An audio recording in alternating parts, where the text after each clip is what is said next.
I hear from my customers who go to other shops in the area, some just flat out aren't buying it anymore until the refiners start buying again. My concern is how hard it will be to sell silver in the future. Should I keep buying?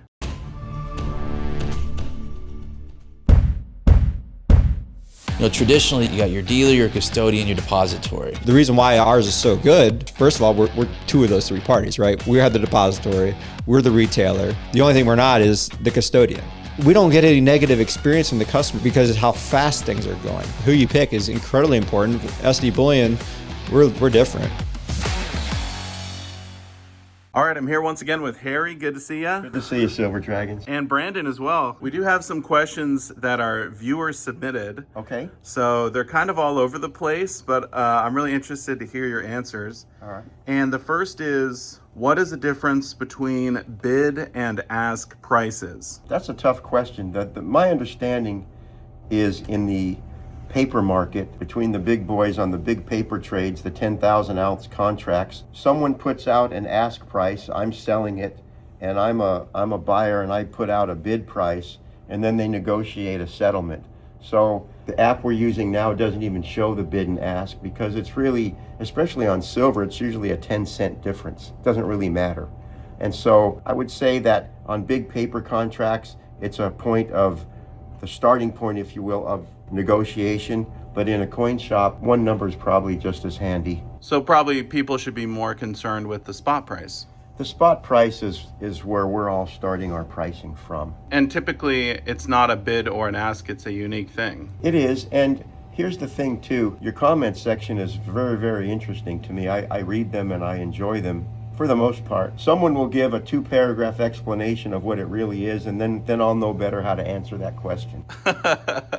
Okay, well, I look forward to reading that as well. Okay. The next question, and I guess this pertains to junk silver.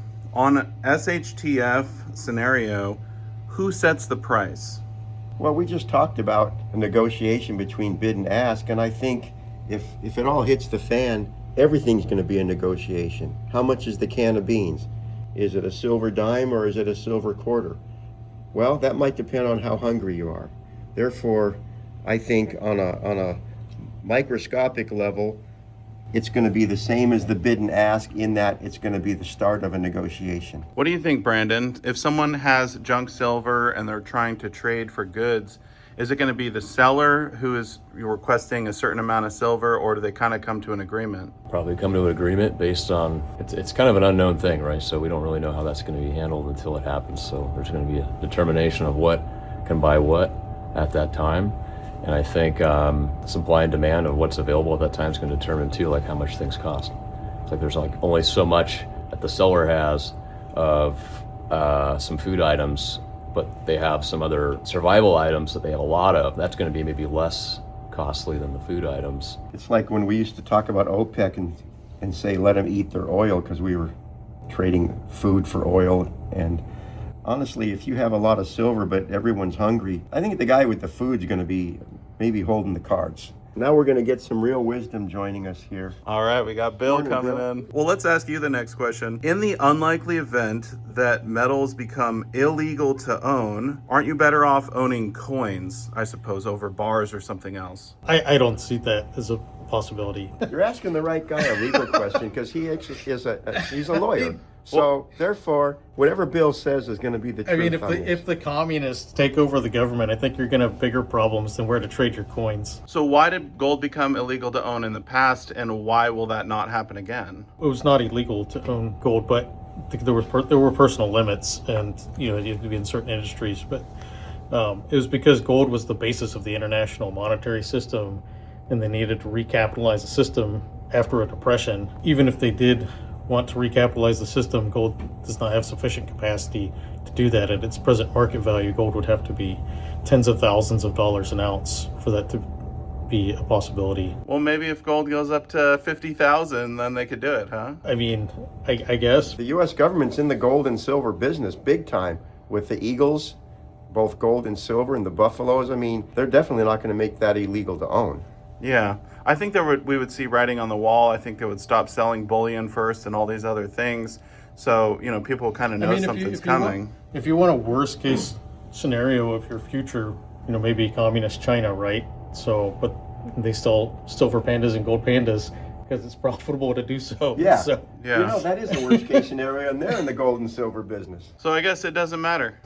I don't think it does. All right, the next one's kind of a technical question, and we'll see what you guys think. Is a Mexican Libertad a coin or a round? Wow. I'm going to leave that one to Bill. That's a tough one. What do you think? I mean, it doesn't say like how many pesos on it.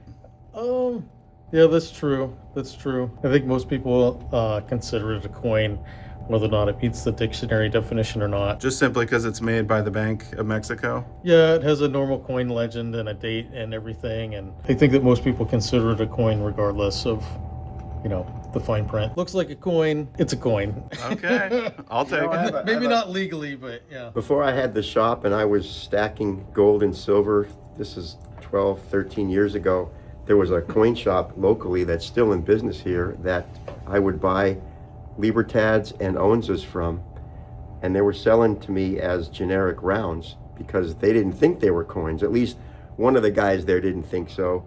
And after about a year of that, the other guy, who was normally in the back doing whatever, came out and said, "Hey, what are you doing? Those are not rounds, those are government ounces." And that was the end of that.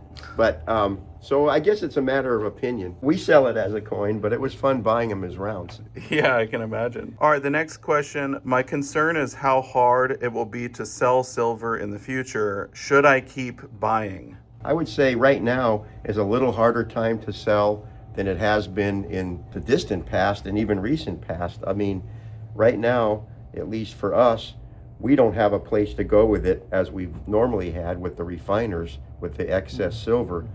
So I'd say right now it's a little harder to sell. Yeah, but if you think about long term, I mean, maybe we're in this little crunch right now, but they're going to be using a lot more silver for industry. And it's not like the mining industry is going to explode and all of a sudden there's going to be, extra billions of ounces of silver out there. So I think ultimately there's probably going to be more of a shortage.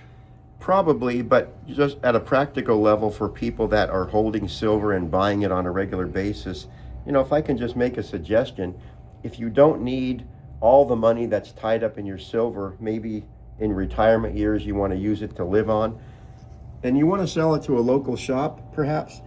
Don't bring it all at once. Bring it in as you need it, because in larger quantities, you could find yourself being told, "I can't buy it."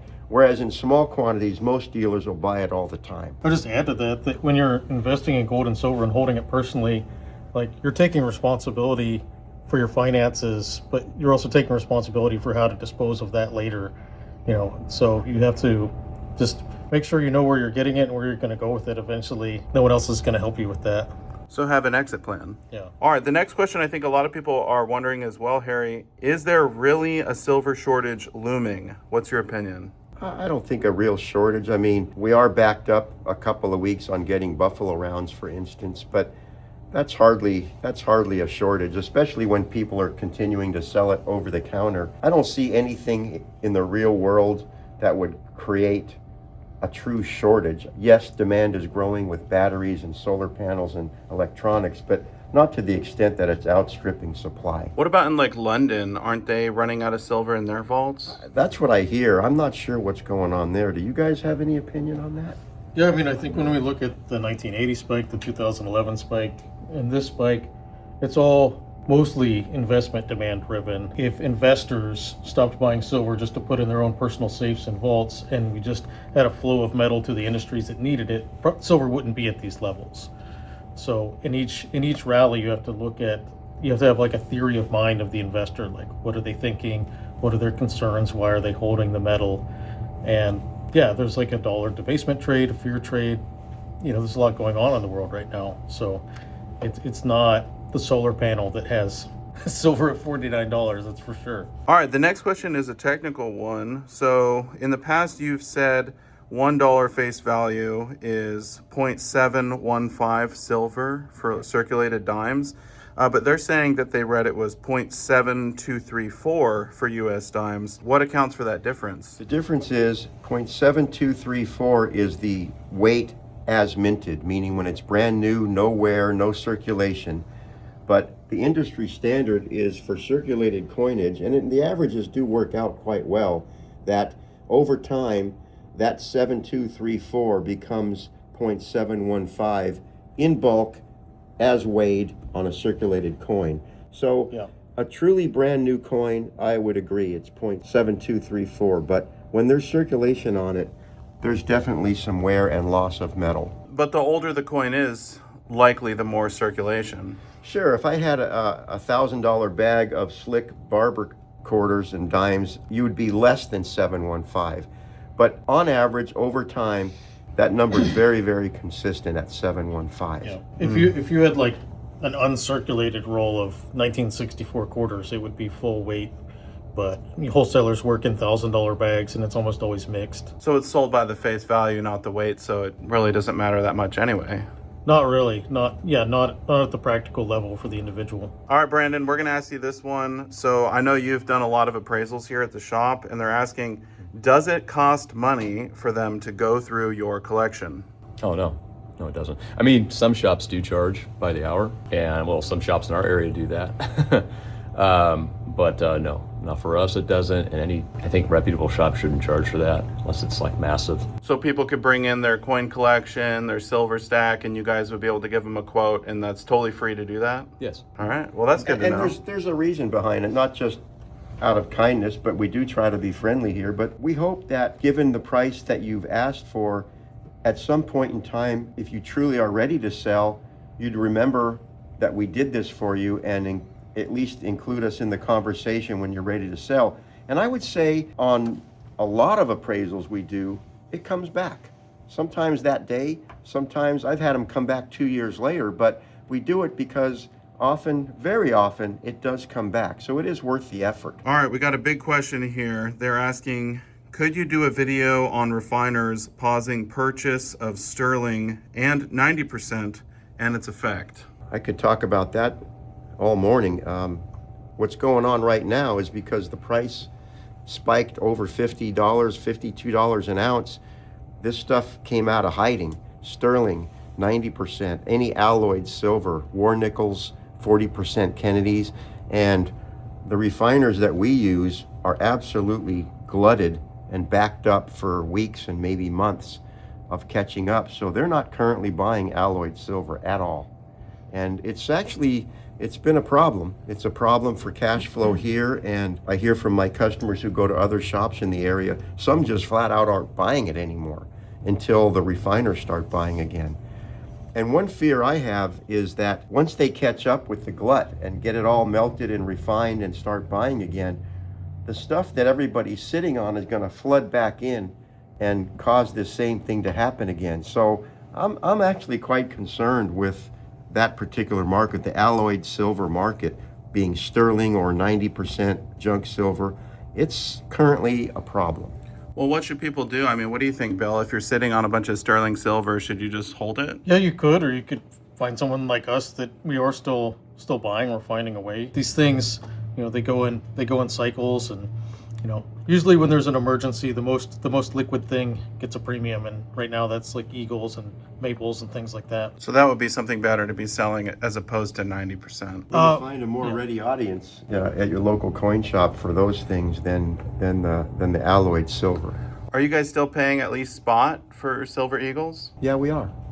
That's good. Actually, we're about $1.10 over spot this morning, just looking at the board. Yeah, so there's a place for all these different silver items. Some people like the 90% for the survivalist theory with it or whatever, but if this was the week that you had to sell for retirement or a medical emergency or whatever, you'd have been best off having the pure. Well, that's why it's good to have a diverse stack, because then you could pick what you want to sell. Exactly, yeah. Again, when you buy gold and silver, you're taking responsibility for your own financial future. That involves like planning and having options for yourself of like, well, maybe one type of silver's up at the moment versus another. And for those who I know are going to comment in the comments section, gee, you're a coin shop, you should be buying this stuff. We are buying it, and I can't speak for other shops, but the other thing to consider is it's, like you said, it's a short-term bottleneck. This is a problem that's being worked out as we speak. The refiners are going to catch up, and this stuff will be purchased again. I mean, if you're buying silver of any kind for the short-term flip, this is probably not the market for you. But if you're going to buy and hold, there's no problem right now. Yeah, I agree with that. We got one more question, and I'll ask all three of you. This is also really a big one here. Will it dip more? Should I buy now or wait? If you have a plan, I always say work your plan. It doesn't matter what's going on in the market. If you have a plan, work your plan. Don't change your plan because of something in the market or something a bank says or because the guy next door is buying a bunch. Just work your plan. Will there be dips? Always. There's always dips. You know, the funny answer here is, what do you think silver is going to do? And we say it's going to fluctuate, because it's going to.